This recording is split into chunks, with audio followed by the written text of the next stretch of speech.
All right. How impressive was that? That was, thank you so much. That was a young dreams of mine to actually meet Mayor Giuliani. So thank you for making my dream come true. I'm excited to be here because we are going through a revolution.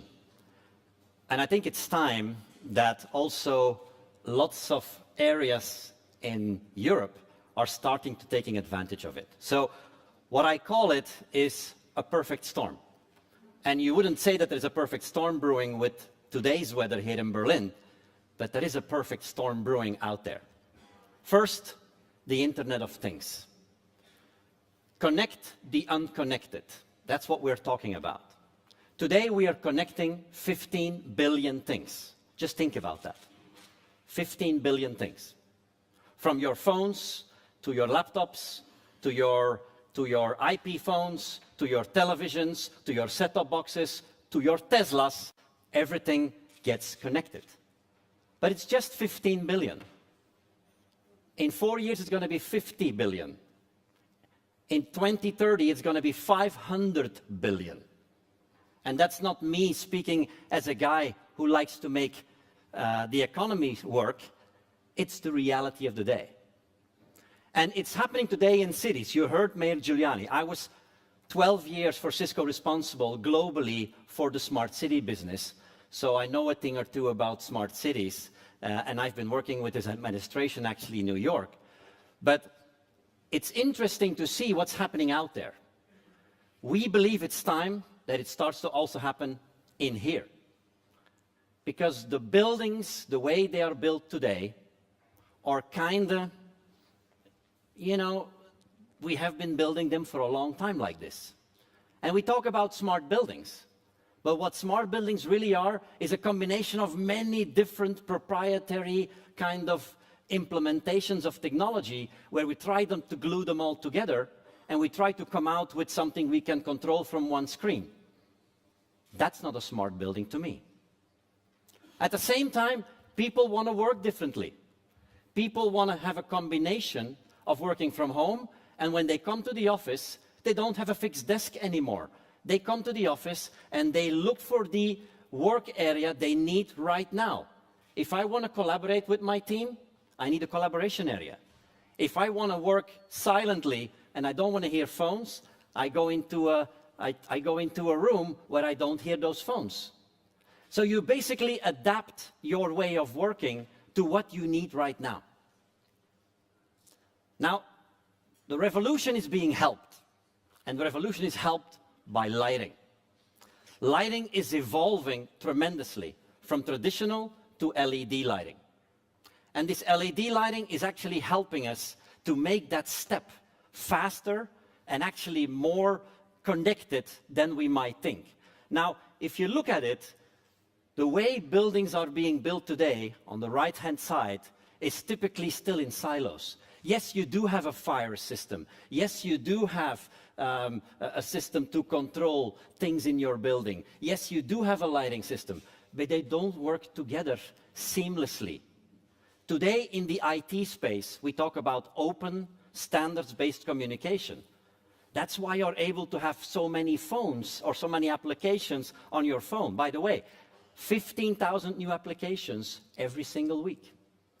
That's why, you know, when I bought a phone for my grandmother, I knew she was communicating with me again, because I bought her this Nokia phone. Remember those phones where we had to type all these things when we did only text messaging? I couldn't communicate with my grandmother anymore. It was too complicated. When we came with this, I programmed buttons on her phone. Guess what? She's communicating again with me. She's 92 years old. She doesn't care about, but she cares about, and I care about, knowing that she's okay. And she sometimes pushes the button, "I'm okay, dear grandson. Can you call me, dear grandson?" And that's just one push of a button. This has made it all much easier. Can we do this for the building? That's where I want to get to. Lighting is that first step. And lighting is evolving, and these are a number of factors why lighting is actually evolving to be the driver and the driving force of this evolution and revolution inside of buildings. Lighting is becoming more efficient every year by 20%. It's becoming cheaper 12% year over year. It's a big part of your budget, of your operational expense of keeping the lights on in the building. And lights, they become so efficient that now they can be powered by the same thing where you connect your laptops and your hotspots and your phones onto, namely the network. A network can now not just connect those lights, but also power those lights. Every light is becoming an IP addressable resource. What is that, an IP addressable resource? Every phone is an IP addressable resource. It's a unique address with which you can communicate with this device. Every light is becoming connected. Not for the sake of controlling it only, every light also has now sensors embedded in the light. Between 3 to 5 sensors, depending upon the vendors. And why would you need a sensor? Well, you would want to know whether if this building would be fitted out with LED lights, which were connected, then we would know exactly how many people were in this building at any moment in time. Then we would know the temperature across the building at any moment in time, because there is thermosensors in every light source now. And I'll tell you later why it's more important that now lights need to start communicating better together with building automation capabilities. So we believe that in the context of these new digital buildings, and Mayor Giuliani said it very well, everything is becoming digitized. Every business is becoming digitized. And if you don't digitize, you might get left behind. Be very careful for your own business as well. Buildings will now become digitized. It's not about analog ceilings anymore, it's about digital ceilings. And in a digital ceiling, you don't have high voltage anymore. You only have low voltage, because the power to connect these lights is actually flowing at a 48-volt line, and you need a lot less capabilities to actually power these lights. Now, it doesn't stop with lighting. It's just the beginning. But lighting is the first wave. Lighting is what's happening today. The next wave is the building automation components. What about those pieces inside of this room which bring new fresh air into the room? Typically, they call them variable air valves, and they need to be controlled. More air, less air. More people in the room, more air in the room. That's not how it works today. Today, the systems do not know how many people are exactly in the room and which part of the room is more dense than other parts of the room. If you have sensors in your ceiling, in your lights, you could understand where the dense areas are in the room, and you could direct the flow of air inside of that room based upon the real-time information coming from my lighting instrumentation. That's what I'm talking about. And of course, when all this data starts flowing, you need some analytics. You need to take decisions in your ceiling on how to deal with that data.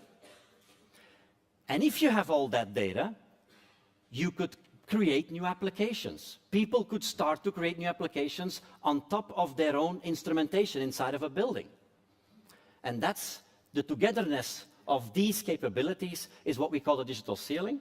And what we've done is we've launched this with a number of our partners earlier this year, and we're actually seeing a big evolution now in the way the instrumentation inside of a building is being built. And of course, as I said, it starts with lighting. Now, if you just look at the use case, and I don't know if you can see it very well, I hope you do, of course, a lot of the lighting use case and the business cases are driven by energy.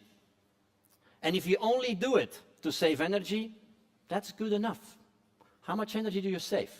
From traditional lighting to LED lighting, you save about 30%, 30. If you make that LED lighting controllable and smart, you can save up to 60% more. So you might think I'm dreaming and I'm smoking and I'm drinking, but you could save up to 90% of your traditional energy bill by deploying smart, controllable LED lighting in your building. That's a good start to get to the, what is the klimaat, something I heard the minister say. Sorry for that. So It's a good way to get there, right? But it's not the only way. You cannot do only just energy things with these technologies. One of the other things is you can control the color temperature of the light.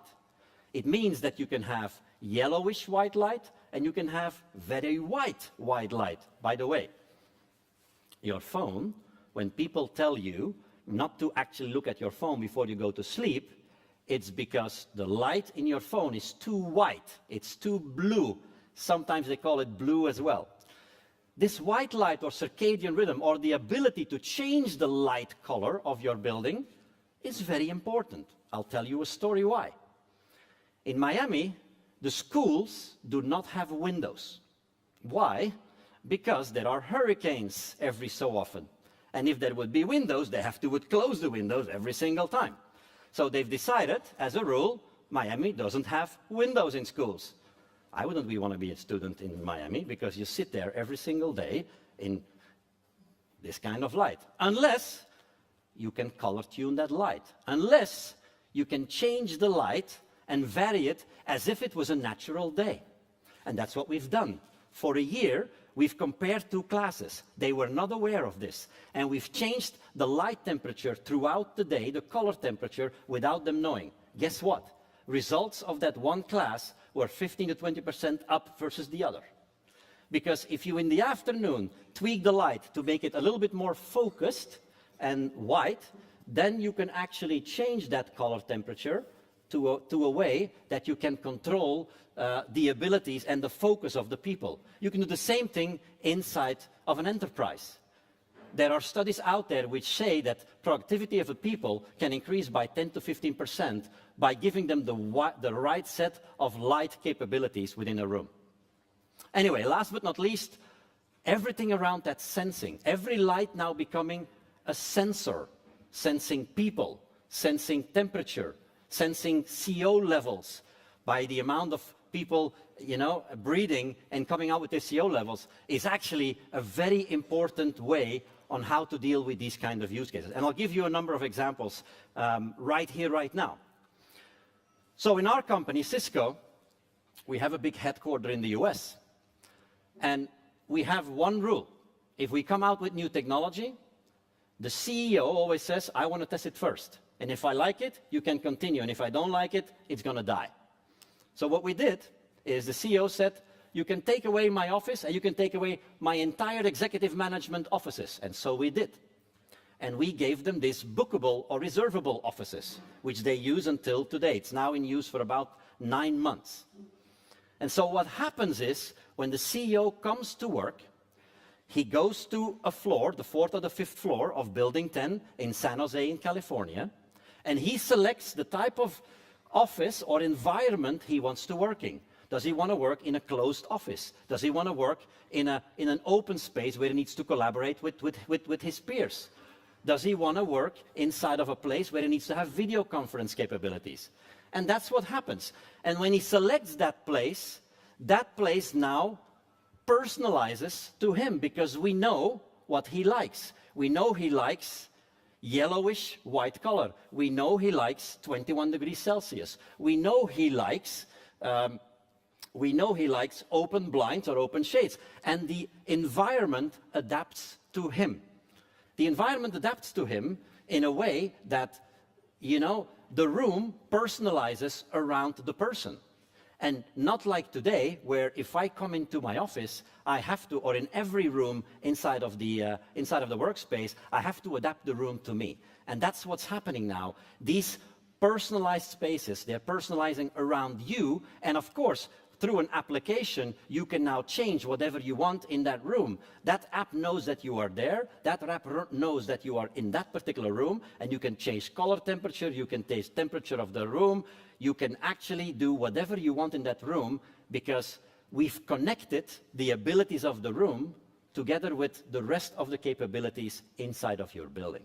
And that's what we're actually trying to do. The same thing here with a meeting room, 1 person, 6 people. You need more air with 6 people than with 1 person. How do you know that? By looking into the room and know how many people are there. You don't want to see their face, you don't want to know who they are, because of privacy and Datenschutz, I know, but you want to make sure that, of course, you give them a much more comfortable feel and that the building adapts around them. And that's what I'm really talking about. So, what have we done? Before I show you a small example of an implementation, so we've put together a framework with a number of very interesting partners who are part of the ecosystem.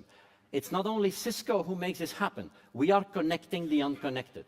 What we are doing is we're working together with experts in the field, with people who are experts in lighting, people who are experts in building automation, people who are experts in analytics.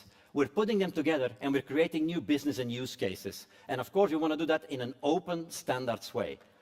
We need to bring down the barriers of these closed protocols, because that's also how the internet actually has so much success. Because it's open, people can communicate a lot better. The same thing with systems inside of a building. So we have one implementation, for example, here in Toronto. It's a big building company called Oxford Properties, and what I want to show you is just run the video to give you an example of what is happening there.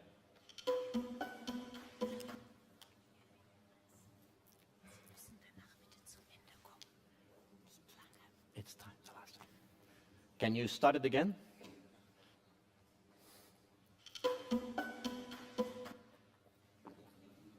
All right. Let's try one more time.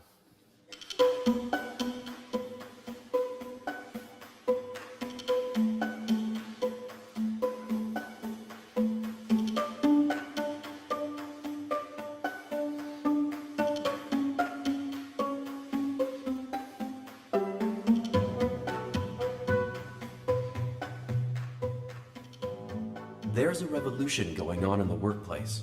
The Internet of Everything is redefining how we work, live, play, and learn. And it's happening today at Cisco Canada's new headquarters in downtown Toronto. Here, people, processes, data, and things, they're all connected on a single converged network. This is about more than hardware and switches. It's a radical rethink of how we work today. We can truly decide when we work, where we work, and how we do our work at a much more productive and a flexible manner. This means that the spaces in which we do this need to be adapted. They need to adjust to accommodate this rapid change and this new way of working. And we're seeing environments needing to be much more collaborative, less focused on individualistic work, and much more leveraging the technology to communicate with colleagues all around the world. Cisco Smart Office is about creating a better employee experience and enhancing productivity, while using less energy and reducing building management costs. It starts with a smart touchscreen by the Bank of Elevators. You choose your floor, and the system tells you which elevator will be ready first to take you up. Here's where things are radically different, because you have no desk. You're assigned a workspace automatically when you check in. Choose a workstation and your smart devices connect seamlessly with your desktop. You can adjust your comfort settings, like lighting and temperature, just the way you like. Now you're ready to get to work. With fewer desks but more meeting areas, space is used more efficiently. In fact, there are more common areas and lounges, plus pool and ping pong tables, than in conventional offices. It's all about choice, with lots of places for people to come together and collaborate, from one-on-one chats to group brainstorms. Need to train hundreds of people at a time? No problem. Doodling is encouraged, and there are writing services and video screens everywhere. Spontaneous interaction is the goal. Joining a WebEx meeting is as easy as walking into a room. With intelligent proximity, the meeting follows you. You can join on your smartphone or laptop while on the move, and your WebEx meeting will automatically transfer to your desk or telepresence unit as you arrive at a new location. When you book a meeting room, it will automatically adjust for the number of participants, setting the temperature, air, and lighting as needed. Everything works seamlessly in the background because everything is connected in the digital ceiling. Network-connected lights are powered by low-voltage Ethernet cables with intelligent sensors that monitor temperature, light, and occupancy.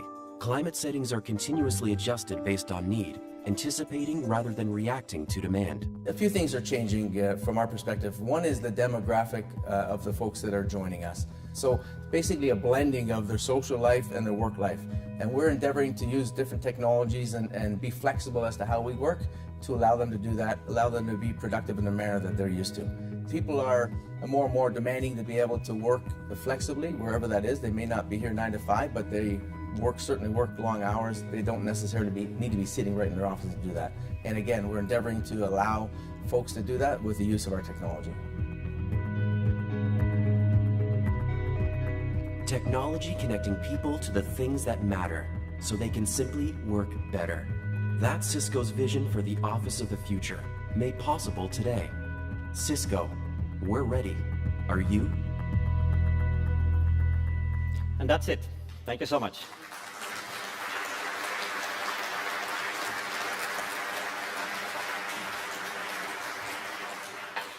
Weil uns beide gemeinsam so die Rede von Giuliani beeindruckt hat und Sie auch ein ausländischer Gast sind, haben wir für Sie auch ein Stück Berlin. Thank you so much. Thank you so much. I appreciate Vielen Dank. it. Vielen Dank. Thank you so much. Bye Appreciate it. Thank you.